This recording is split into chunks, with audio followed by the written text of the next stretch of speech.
जिन भारतीयों को अंग्रेजों ने गुलाम बना रखा था और मनचाहा काम करवाते थे। आखिर 1857 में ऐसा क्या हुआ था कि उन्हीं अंग्रेजों को इन भारतीयों ने दौड़ा दौड़ा कर मारा था।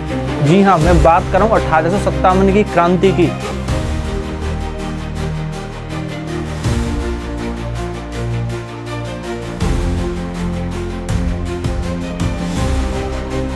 और नमस्कार, मैं अनिल ठेनुआ। आज जानेंगे आखिर इस घटना के पीछे क्या कारण थे।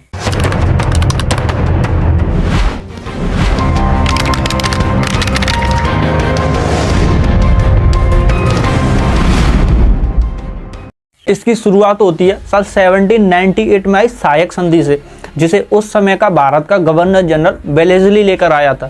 सहायक संधि में होता ये था कि कोई भी राजा अपनी रक्षा के लिए इन अंग्रेजों से सेना लेता था और इसके बदले में इन अंग्रेजों को पैसे देता था। और अगर राजा पैसे देने में असमर्थ है तो ये अंग्रेज उससे भूमि का एक टुकड़ा लेते थे। और राजा के लिए इन अंग्रेजों ने कानून बना रखे थे कि बिना अंग्रेजों की अनुमति के वो किसी भी बाहरी शक्ति से समझौता नहीं कर सकता है। और ऐसे ही धीरे धीरे ये अंग्रेज उस राजा के पूरे राज्य पर कब्जा कर लेते थे।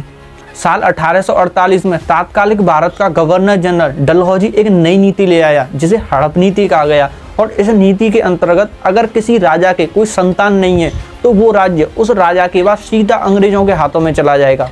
और इसी नीति के तहत इसने 1848 में सतारा, 1849 में जैतपुर और संबलपुर, 1853 में झांसी, 1854 में नागपुर और 1856 में अवध को हड़प लिया। और अवध के नवाब वाजिद अली शाह को कलकत्ता भेज दिया गया। और पेशवा बाजीराव के दत्तक पुत्र नाना साहेब की पेंशन को कैंसिल कर दिया गया। और मुगलों के अंतिम बादशाह बहादुर शाह जफर से बोला गया कि उनके बाद लाल किला सीधा अंग्रेजों के हाथों में चला जाएगा। इतने लंबे समय से हो रहे अत्याचारों से भारतीय असंतोष में थे और आक्रोश की अग्नि में जल रहे थे। बस इन्हें जरूरत थी तो एक चिंगारी की, जो मंगल पांडे ने लगाई।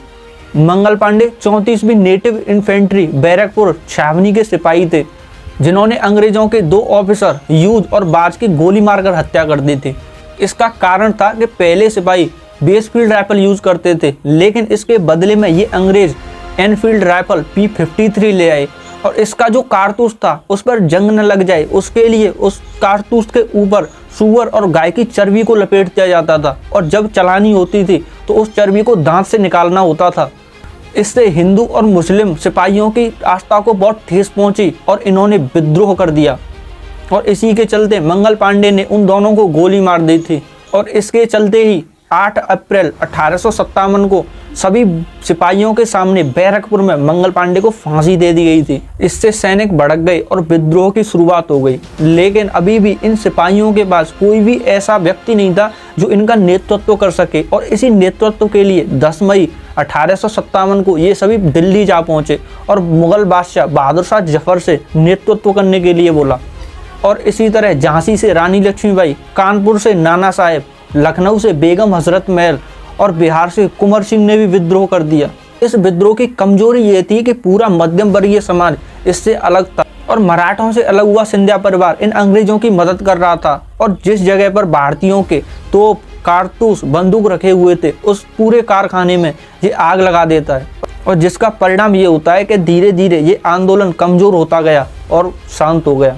इसके बाद 1858 में भारत का शासन इंग्लैंड की महारानी को सौंप दिया जाता है।